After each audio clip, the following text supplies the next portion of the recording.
ഇവർക്ക് എന്താ പറയുക, മലയാളിക്കൊരു സംഭവമുണ്ട്. 5 കിലോമീറ്റർ അപ്പുറത്ത് ഒരുത്തൻ തുണിയില്ലാതെ നഗ്ന നൃത്തം കളിക്കുന്നത്. അന്ന് പെട്ടെന്ന് പറഞ്ഞ നഗ്ന നൃത്തം കളിക്കുന്നത്. നമ്മൾ ഇവിടുന്ന് വീട്ടിൽ നിന്ന് ഭാര്യനെയും മക്കളെ എടി നീ അറിഞ്ഞാ മക്കളെയൊക്കെ വിളിച്ചു അവിടുത്തെ ഒരു തുണിയില്ലാണ്ട് ഒരുത്തൻ ഡാൻസ് കളിക്കണ്ട്, ബാ പോ. എവിടെ?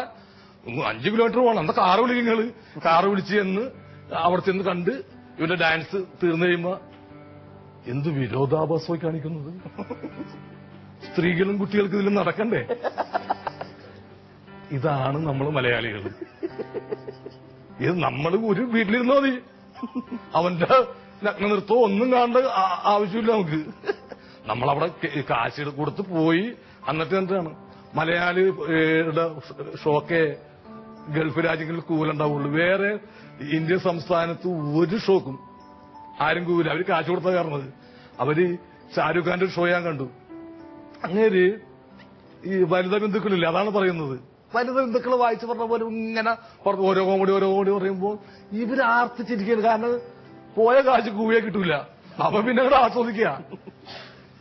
അപ്പൊ നമ്മൾ ആസ്വദിക്കാനല്ല, ഇതിനെ എങ്ങനെ കീറി മുറിച്ചിട്ട് ഇത്. കാരണം സ്വന്തം കയ്യിൽ കാശ് കൊടുത്ത് എന്തിനാ ബുദ്ധിമുട്ടിന് പോകണം നമ്മള്? അതിനെക്കുറിച്ച് അറിയാം, എങ്ങനെയുണ്ട് ആ ഷോ, എങ്ങനെയുണ്ട് സന്തോഷ് പണ്ഡിറ്റിന്റെ പടം എങ്ങനെയുണ്ട്, അത് മോശമാണെന്നാണല്ലോ പറയുന്നത്. അപ്പൊ പോകണ്ടല്ലേ? തൊട്ടപ്പുറത്ത് മോഹൻലാലിന്റെ മമ്മൂട്ടിയോ സലിംകുമാറിന്റെയോ ആരുടെയൊക്കെ പടം കളിക്കണം, അതിന് പോയാൽ പോരെ നമുക്ക്? ഇതിന് പോയാൽ നമുക്ക് കൂവാടി. അപ്പൊ ഇതിന് പോയാൽ കൂവാം. മറ്റേ ചിത്രങ്ങൾക്ക് പോയാൽ മമ്മൂട്ടി മോഹൻലാലിന്റെ ചിത്രത്തിന് കൂവാൻ പറ്റില്ല.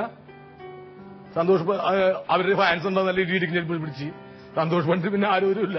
ആരോരും ഇല്ലാത്തവണ് താടിക്കൂട്ടാൻ നല്ല സുഖമുള്ള അല്ലേ?